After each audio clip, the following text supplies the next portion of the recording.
Of course, nobody likes to get a ticket. People enjoy warnings, but no one likes to be stopped. So for the most part, I think what the comment meant was we see a lot of the negative side of society. So there's a lot of positives that go along with it, but you have to keep it in perspective as far as what you're doing for society, for the public in general. Not only are you guys here to enforce the law, but you're also here to educate the public. Can you tell me a little bit about that? A couple of those educating the public would fall under the we were talking earlier, the crime prevention or the neighborhood watch programs. Also just educating the public with different things that we do. For instance, we get a lot of complaints. Again, we talked about it earlier with the crosswalk, especially down at the beach, but in general crosswalks where vehicles are to yield to pedestrians at the crosswalk. When those complaints come into us, then we address those complaints. And what we would typically do is, for an example like that, is go there, watch, make sure the offense or the violation is occurring, and then, we'll take action on that. And a lot of that is to educate the public, although you can get a ticket for that, and people do, but it's to educate the public that you need to be, stopping for crosswalks, and that's just one example. There's other things that we do, but, that's pretty much it on that. Now, I know Bonita Springs community policing, which basically means that you guys are out in the community and you're trying to be visible. Tell me about some of the ways you're out in the community, events, things like that. Well, we make sure that we're at pretty much all of the public events that you guys hold over here in the park, things like that. One of the biggest events that we do is Christmas time, Christmas in Bonita, and that will entail us finding certain families that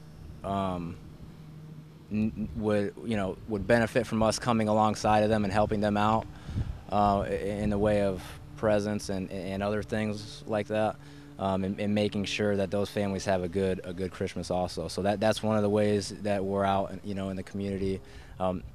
That's part of the job with the community policing division in Bonita, where it's not just law enforcement activities that we're doing. We're also doing things like that for the community. Now, we watched you guys do some training today. How did you do? Well. Did you pass everything? I did. How many times have you had to take this certification since you've been a police officer? I guess that would probably have been my 5th time. You have to take it every single year, at minimum every single year. We're out at the range more than that, of course, but you need to recertify with your weapons and the other stuff you saw us doing today one time per year, through our department. Now, I know that you mentioned you're from Michigan. How did you get all the way here in Bonita Springs?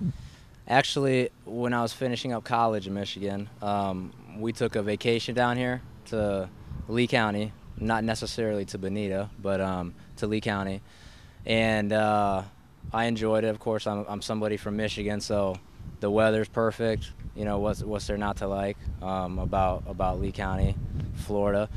I saw the sheriff's office in action down here, saw them out on the road all over the place, and I knew that's what I was going into.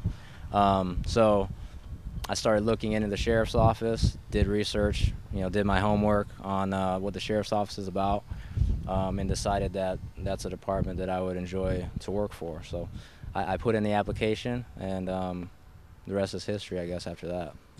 Well, we're glad that you made it here, and we appreciate all that you guys do, and thank you for taking the time out today to let the city of Bonita Springs check out what community policing is in Bonita Springs. Thank you. Appreciate that. Your tax dollars are a vital part of maintaining public safety in our city. And to tell you a little bit more about that success is Mayor Ben Nelson. It was 2004 when we implemented the community policing program. The reason that we did it was because our constituents, the people who live in our community, there was a real outcry out there that they needed to see more police officers on the beat. They're driving around the communities. They wanted more of a presence. Ever since we incorporated, there's one of the reasons, the main reasons we've incorporated, was because of the need for additional law enforcement, whether it was gang activity, whether it was noise complaints, whether it was problems with their neighbors, whether it was drug-related crimes, robberies, everything that you can imagine. But strangely enough, one of the things that really started the community policing going was that the illegal dumping east of Bonita Springs, and that was one of the reasons that several of us suggested to go and figure out how we can get additional police officers down here. The Sheriff's Department at the time, they were really good with it, and they're still currently, that's been a great relationship with them. We contracted in 2004 for the additional 16 police officers. It was a gradual process. We started out with 2, 3, 4, and we built up here until just recently we have 16 total. The program has been a resounding success. I think it's a great pattern for other communities throughout Lee County, throughout the state. The community policing officers, the young men and women that we have working with us, they have taken possession of this community. They have been there to enhance the quality of life for all Bonitians. The amount of phone calls that we get as council persons, it has dropped significantly. I mean, almost to nothing. And that is just a tribute to these young men and women. They have taken possession of this community. They feel they're serious about it. They wanted the town, they wanted it cleaned up. They wanted it to be quiet. They wanted everyone to be able to have the right to enjoy their time in this community. And then we put it a lot of ways is that the good citizens, boy, you're welcome, and the ones who are the criminals and the element that you don't want in here, that's who we were concentrating on. I think it's also a tribute to the sheriff himself, and that he's able to work with us and to give us a contract rate that really helps us. And I think it helps the other communities around us as well. The success that the community policing programs had is no better illustrated than the fact that we've had just recently a 13%, over a 13% reduction in the crime rate. And that is a tribute to this program and to the police officers in the program. It's also a tribute to the community and the citizens in the community.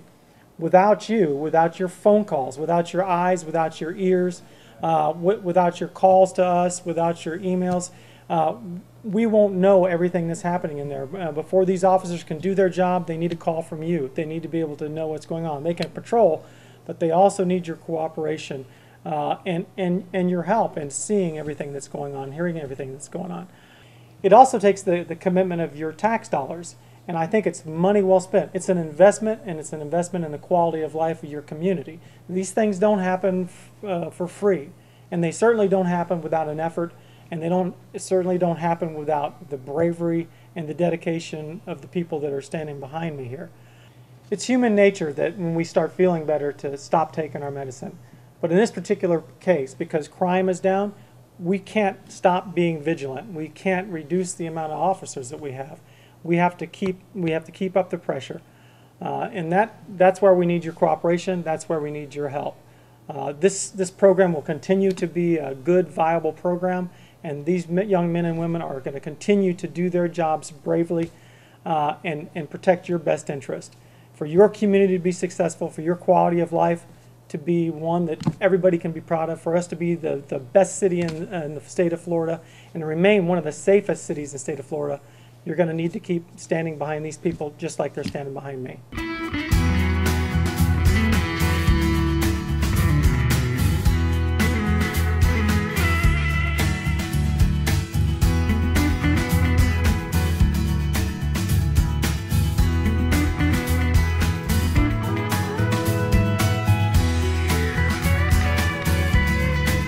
The reason I became a police officer is to protect people, which would include my family, your family, and the general public. As a local here, I grew up here in Bonita Springs. I enjoy working in this area, and I've seen it grown, and one of my concerns is to keep it safe and safe for families to enjoy Bonita Springs. Due to the proactive policing of the Bonita Springs Community Policing Unit, in my opinion and what I've seen with the stats, it's one of the safest places in Lee County to reside. From our beautiful beaches to the east woods of Bonita, the Bonita Springs Community Policing Unit is here to keep you safe so you can live and work in our beautiful city. Tax Dollars at Work is a program designed to show you how public funding is spent. Today's segment was on public safety. We hope you enjoyed it. I'm Laura Taylor. Thanks for watching.